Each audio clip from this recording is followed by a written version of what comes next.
breakdown? I appreciate it won't be for Wiltshire, but could we have a breakdown of all those forces that didn't work more efficiently? If we're saying only 1 in 5 did, and Mr. Marshall, I don't think we went down the other forces, but Mr. Marshall said, well, your force was one of those 5. That was in that 20% that did. Could we have a breakdown, and it will be for the Home Office, could we have a list of all the forces that didn't do this so we can see who was the accountable person for that? Let's go. Fiona, Ian.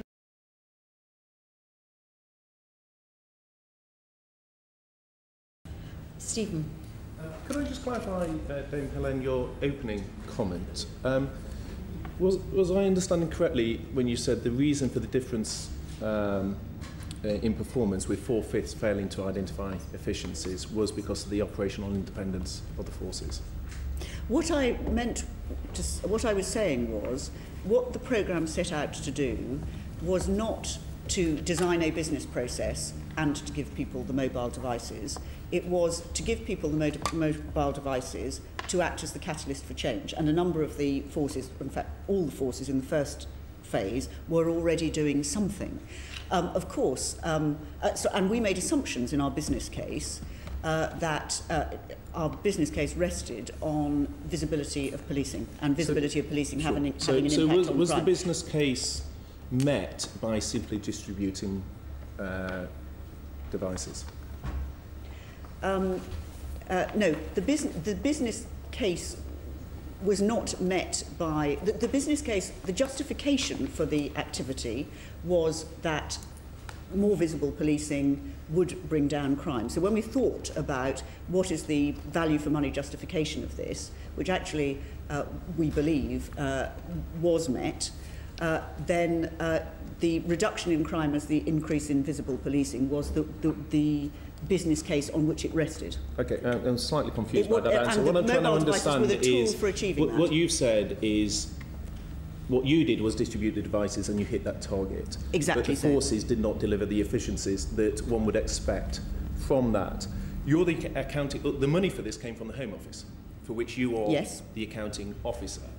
By what date did you become aware that the devices were not delivering efficiencies in the forces which you had distributed them to? This, I think, comes back to the NPIA evaluation. And I think, can I just pick you up on the point, which is that the programme has not succeeded in improving efficiency.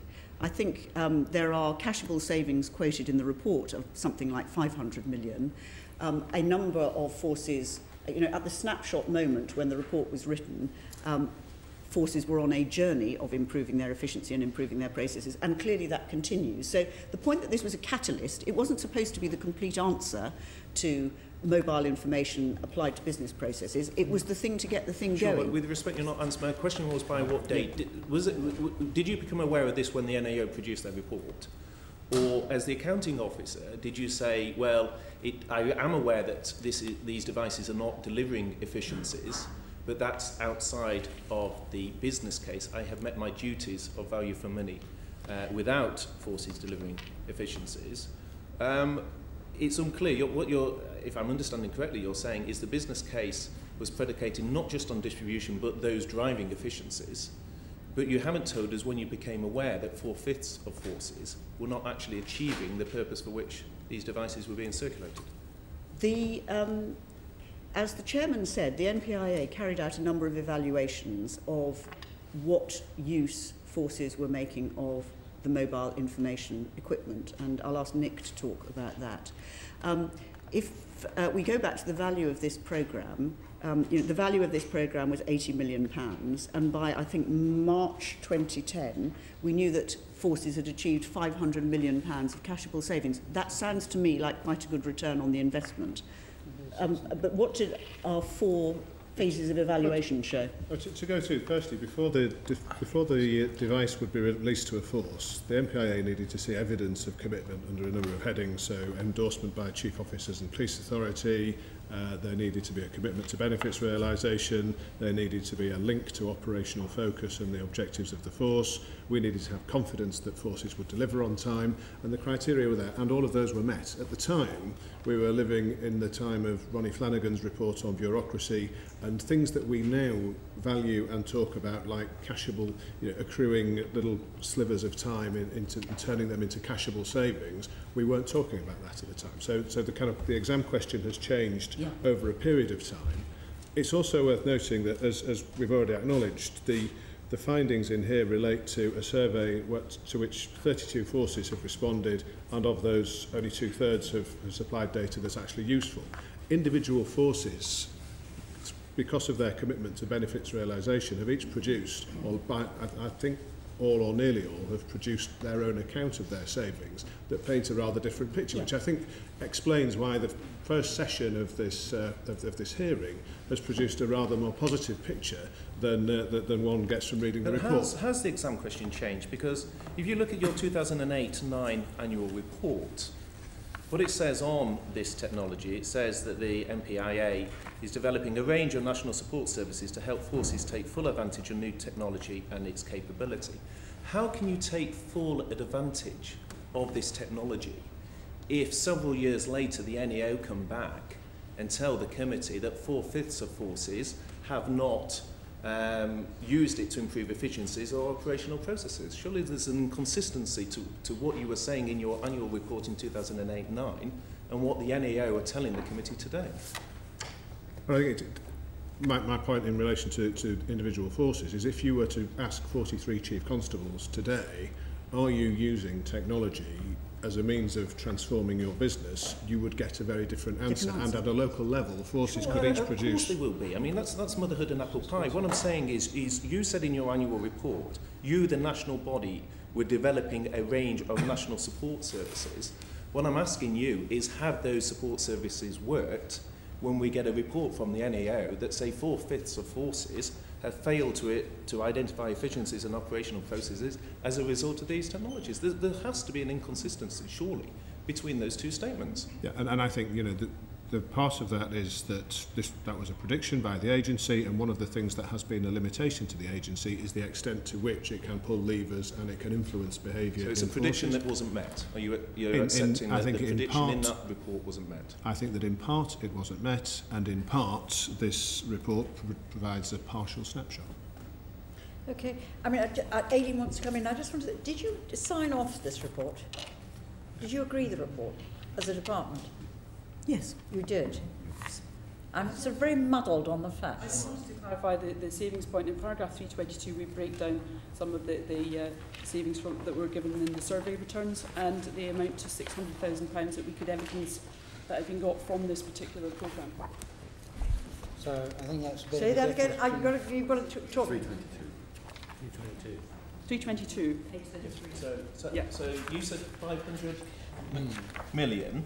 And the NEO are telling us they miss 322, 600. There's a difference. 600,000. Yes, there is, and it may be that I was quoting what we ultimately expect the impact of the business change to be, but I'm very happy to give the committee a We're not saying that we don't think I listen to and welcome, and I want to be clear, I welcome the fact that there's an understanding in the police that they need to use technology to change. And we're not trying to say you don't realise that, but we are saying how this started didn't strike us as a particularly happy start, to be quite frank.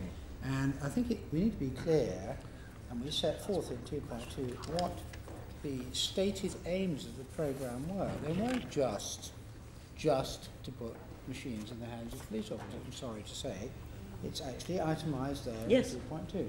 So, it is a bit more than that, and it is not it's not incompetent for us to ask the question, did this actually have the effect of encouraging business change?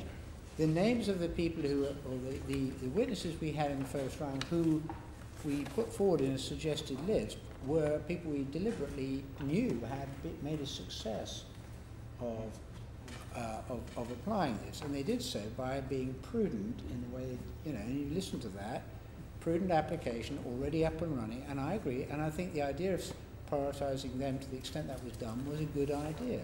However, that doesn't invalidate our comments about the majority who didn't do that. Do you agree with that? Do you agree with that? Well, it doesn't invalidate the comment that some people didn't take the right advantage of it. I think the question that I'm pondering in response to the member's question is, but what was the alternative? And I think that's the interesting question in terms of learning lessons for the future. I mean, we could have asked the question before we give you a mobile device, will you prove how you will use it? And I'm just wondering whether that was, under those circumstances, a viable thing we could have done. With respect, Elaine, that is not the point. The point is, as Amos Morse, the CNAG, has just highlighted, paragraph 2.2 of the report sets out what the original business case, the objectives were. Yes. Your opening statement to this committee was, we achieved, or the implication was, we achieved our objective through distributing devices, not through driving efficiencies. And we couldn't drive the efficiencies because of the independence of forces.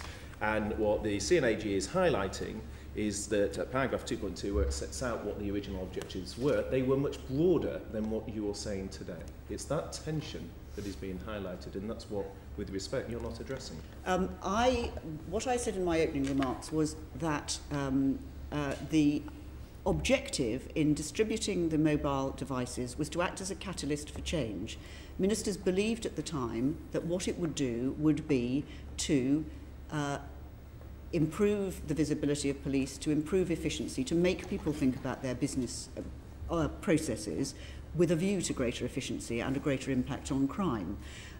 The purpose of the programme was to distribute the devices in the belief that the change would happen. I think the stories that you've been told by the first set of witnesses were the change did happen. It did act as a catalyst. It may not have acted as a catalyst universally and in each force, but if you consider the counterfactual, if we had done nothing, would we be in as good a place today as we are? Because that is the alternative, that we'd say, until we could be sure that they've designed their business process, we're not going to give them any money. And I suspect police forces, and I suspect even this committee might say, it was, letting the best be the enemy of the good was not the right approach in those circumstances. But again, and the final thing is that it actually isn't your test as an accounting officer. Your test is not, did I distribute money and it have an effect? One would hope that if you distribute £80 million, it would have some effect. The test for the accounting officer, as I understand it, is did you achieve value for money?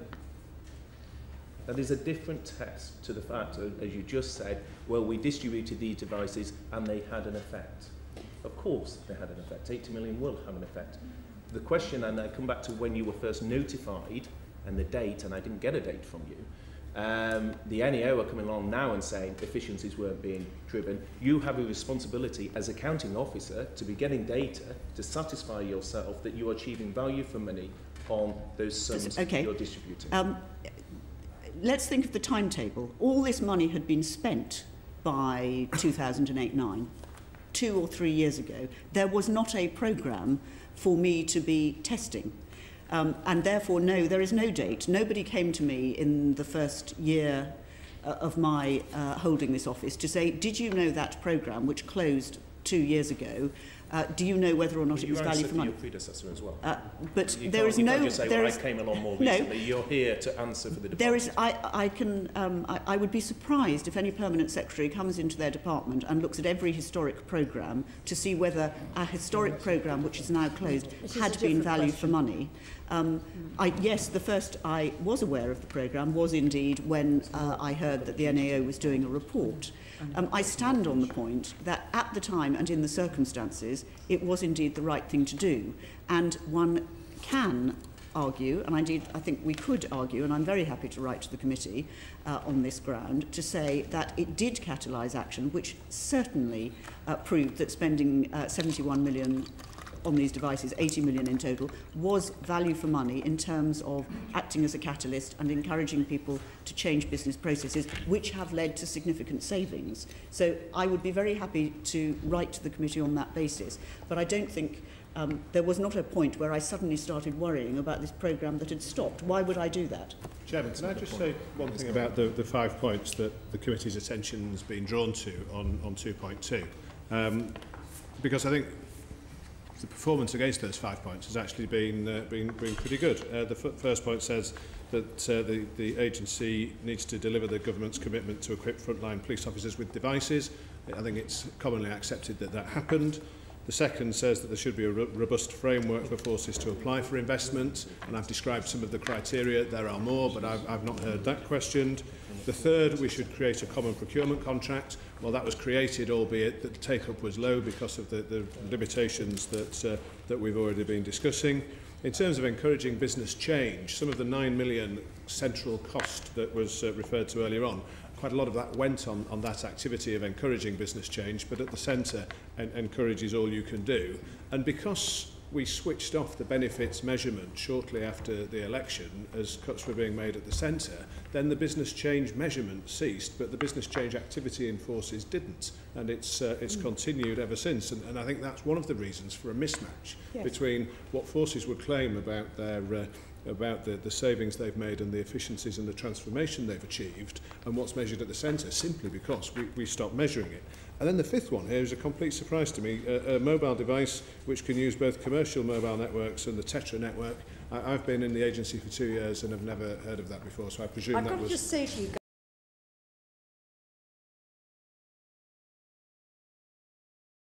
Can I just, very quickly, you just said 3,000, did you, in Essex? Yes. And in the Met there's 3,500? I thought the witness earlier said. How many are there in? So why has Essex got 3,000 but the Met's got just 3,500? It's a combination of what people applied for, how the criteria were applied. One of the things that, and we make no bones about the fact that at the time that the programme began, a higher priority, particularly in phase one, was given to those forces that could give confidence that the devices could hit the streets quickly. So what's it as a percentage then in the Met compared to Essex? It's 34% in the Met. Oh, sorry. This was against what they applied for. The Met got 34%. Compared to officers, I mean, I don't know how many officers, but 3,000 appliances, devices in Essex. I don't know what the force number is in Essex, but I imagine it's a fraction of what it is in the Met, but 3,500 in the Met. Just seems a massive differential. It is a differential. Certainly, I was in Thames Valley at the time, and I was rolling out neighbourhood policing, and the chance of this windfall opportunity to do what we were doing, but more quickly, came along, and we were treated very well because we had a mature existing programme that allowed us to crack on. So our percentage would have been good. I guess the same applies to Essex. I think it's a force of around 4,000 to 5,000 officers. Right. The Met is a force, I think Elsie said 1 in 6 officers have the devices. So what's the best and worst Stephen, as a percentage? Go to, yeah. Because I want to pick up on this. But I think we do want a letter from you.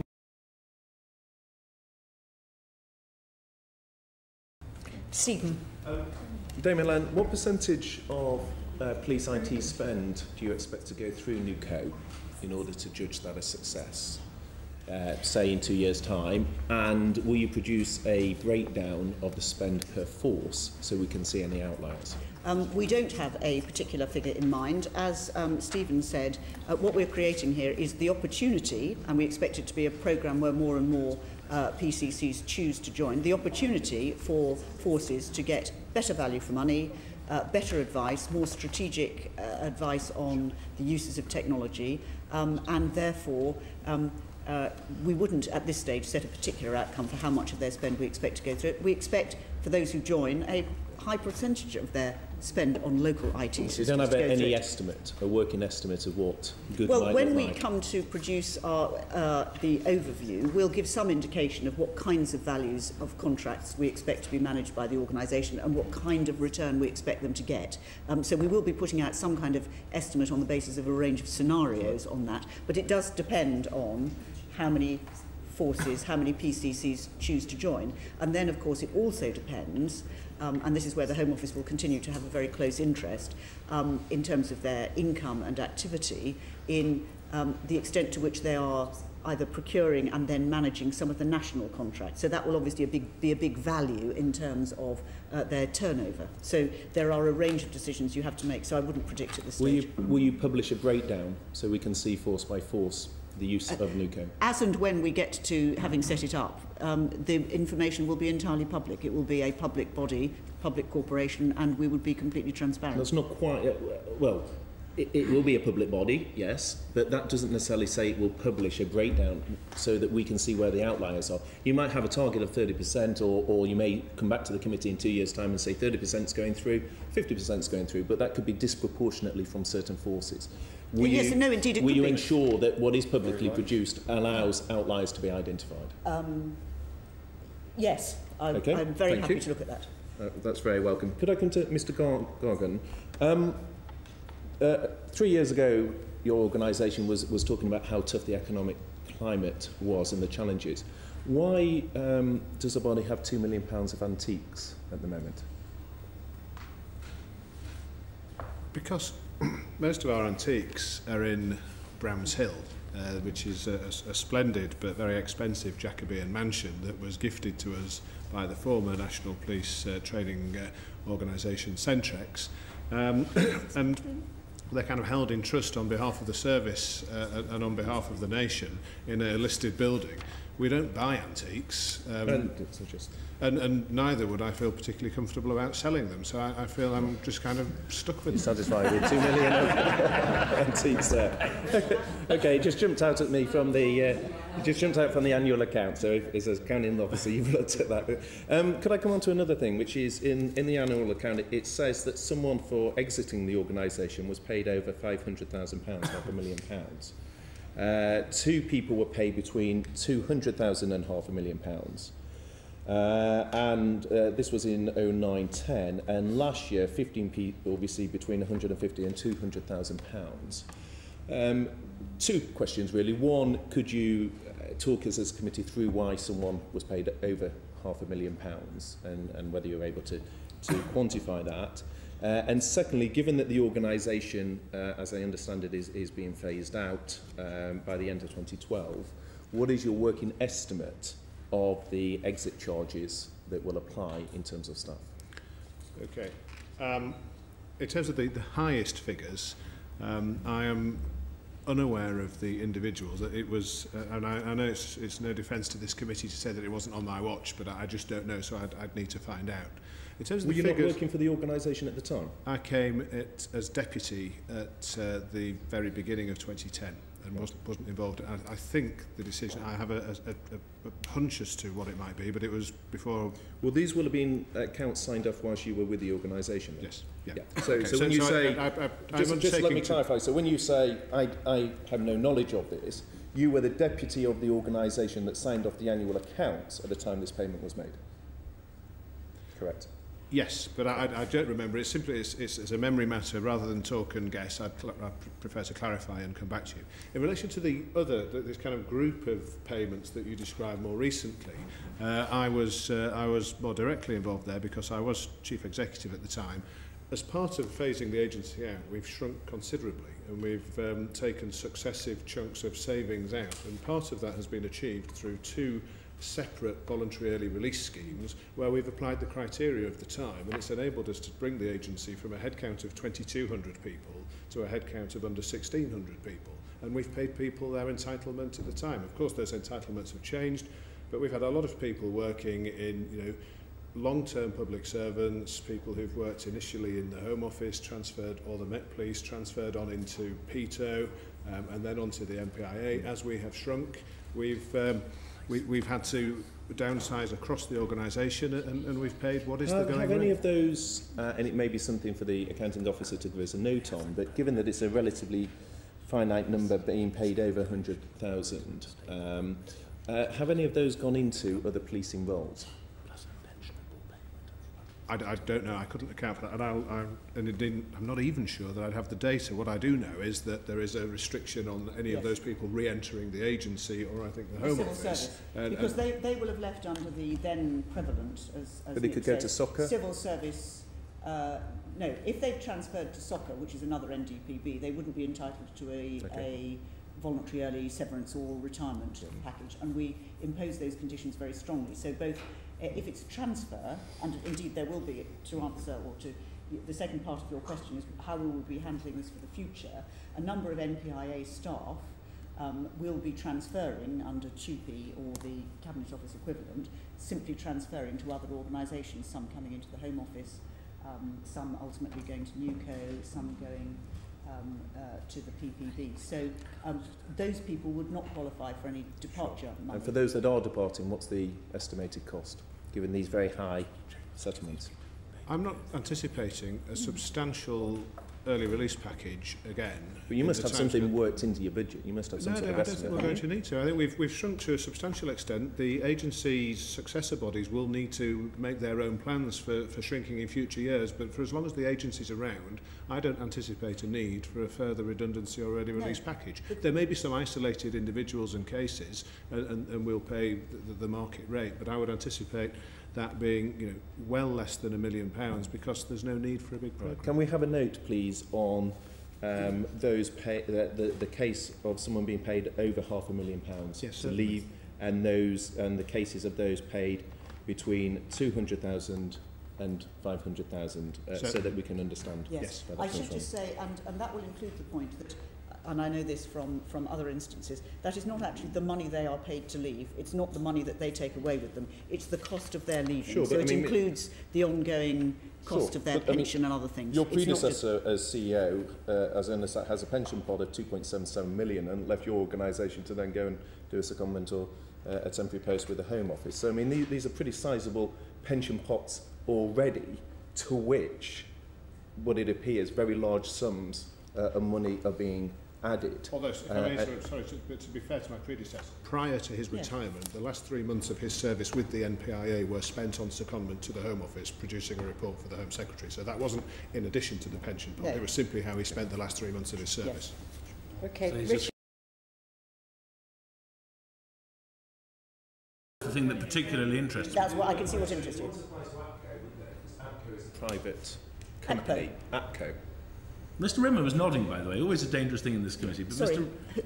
to what? So The APCO, Association of Chief Police Officers. Yeah. APCO. APCO. APCO is a private company, It's a company limited by guarantee. yeah, so there would be no restriction, given the, if I look at your board structure and the people, there's quite a crossover there.